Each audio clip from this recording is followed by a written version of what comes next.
When I first came to Bahrain, I was hoping to discover the customs of the Middle East, and this has turned out to be a very difficult thing, as people who come to the Gulf discover very early on.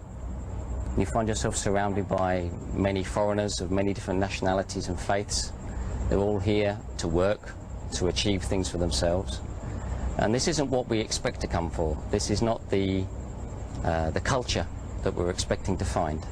So for some time, Islam is obscured or masked from the people that come to the Gulf. So for a long time, I didn't discover anything about Islam. I heard the adhan and I thought, this is very beautiful, what do these words mean? And people told me. But even so, this was just information. This was almost like tourism. It was in fact probably 10 years later, after I travelled from Bahrain to Sharjah, to Dubai, and then on to Turkey, where I discovered something different. That's not to say that Islam is better or greater in Turkey. Not at all. In fact, sadly, Islam is suppressed in Turkey in many ways. I discovered after my arrival in Turkey that there were some wonderful things to find out about that country. Of course, it has a great Islamic history, and this has sort of struck me visually straight away. I immediately discovered the beautiful Islamic architecture from the Ottoman period, and it was only after some time in Turkey I started to get to know the people very well. We came to Ramadan, something which I'd witnessed many times before in the Gulf, but something which I just had let it pass me by, as most Westerners do. Just an annoyance, an inability to get a cup of tea during the day. In Turkey, I felt something different. I felt some sense of something else. And I soon noticed that the people who were fasting in Ramadan were the people who I'd already decided that I liked. There was an obvious correlation between the best of the people and the people who fasted. These proved to be the best of the Muslims, and I was attracted to them. So I joined in. I did what seemed like a strange thing. I started to fast in Ramadan, even though I was not a Muslim. And I found this very, very pleasing in many ways, quite challenging in other ways, but very, very pleasing. And I enjoyed the fast. I enjoyed especially the few moments before the adhan of Maghrib, and waiting quietly with the people that have been fasting all day, working right through the day. Because in Turkey there's no allowance made for Ramadan in the work. So people are fasting completely from the beginning of the day until dusk, and they're working all the time. And I did this also. And this is difficult, but alhamdulillah we succeeded. And I was impressed with this, and this gave me a feeling of achievement, and it inspired me to do more studying. And around this time somebody gave me my first Quran, and I was able to read it in the English and to understand something. And I was amazed when I read it that there was nothing strange in this book. I'd expected it to be full of, I don't know, Eastern mysticism, whatever nonsense you like to think that as Westerners we imagine. There was nothing odd in it. In fact, what I discovered was it wasn't like the Bible. I'd never been able to understand the Bible. The Bible seemed to me to be full of contradictions, peculiar stories that didn't seem to add up, and things which didn't seem to convey the message of Christ. The message of Jesus didn't seem to come through in the Bible except in some parts. Later I've studied this more closely and I now understand why, but that's not the subject now. The point was that the Quran made complete sense. So I read it, and this inspired me to read more. I read the biography of the Rasul and the life of Prophet Muhammad Sallallahu Alaihi Wasallam, and this inspired me also. This was also very, very interesting. Clearly this was a great man in history. So this was facts, something that I could relate to as a Westerner, interested in logic. And I followed this. And I continued to follow it, but still nobody was doing any serious dawah to me. Nobody was trying to convince me that I should change my ways in any other way. So I became, if you like, an abstract scholar of Islam. I could have taken a qualification in Islamic studies, but this is of no real value if you don't intend to do something with it. And sadly I didn't.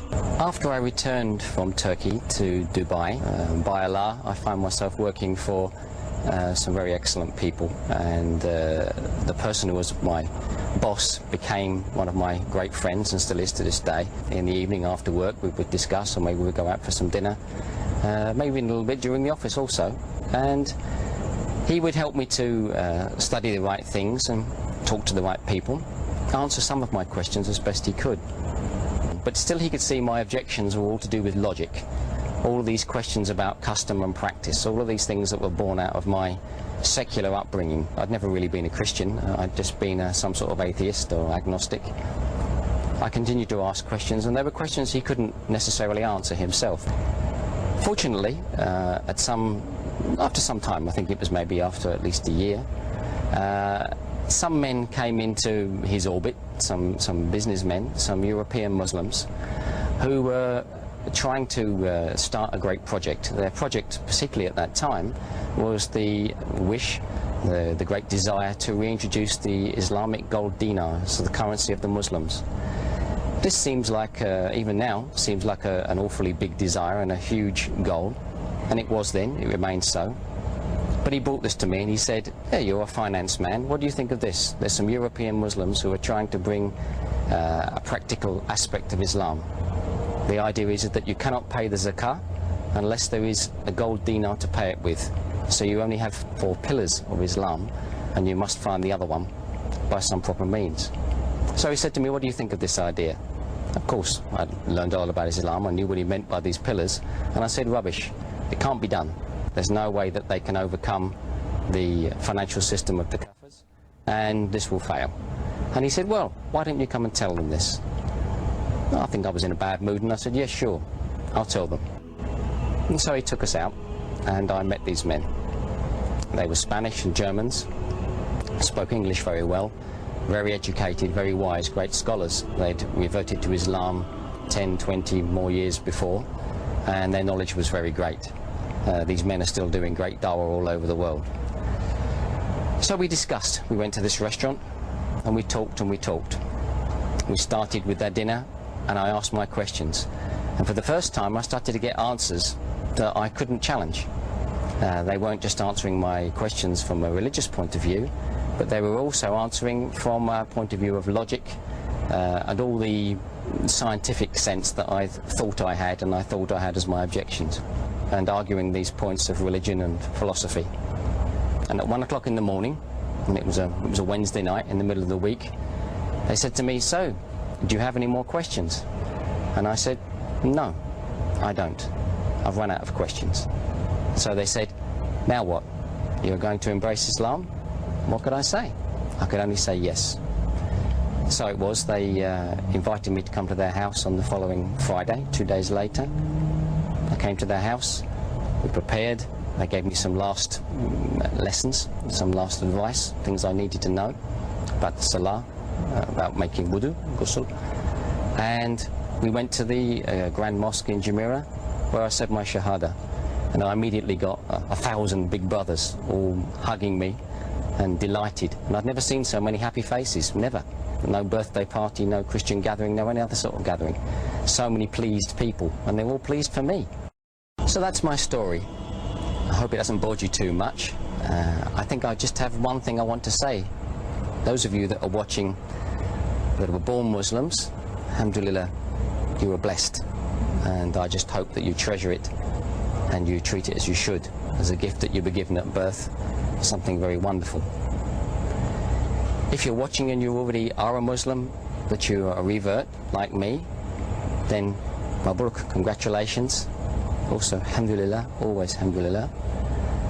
I hope your story was something wonderful for you, whether it was a sudden discovery or a slow and tortuous argumentative path like mine. Whatever it was, I hope it brought you to the right place. If you're not a Muslim, then I have something else to say to you. That is, look at me now, some ugly old man, but I'm very happy. Happier than I've ever been, more satisfied than I've ever been. All the doubts and fears, all the desires and longing for the wrong things, material things, stupid things, things that just belong to this life, that no matter what I collected, after 70, 80, 90 years, if I'm lucky, I would have to give them all up. I've swapped that for something permanent. I'm not going to lecture you, you know, if you don't want to listen to it, you don't have to listen. Just see what I have on my face. I'm happy. You could be happy too. This is something you should consider. I hope you will.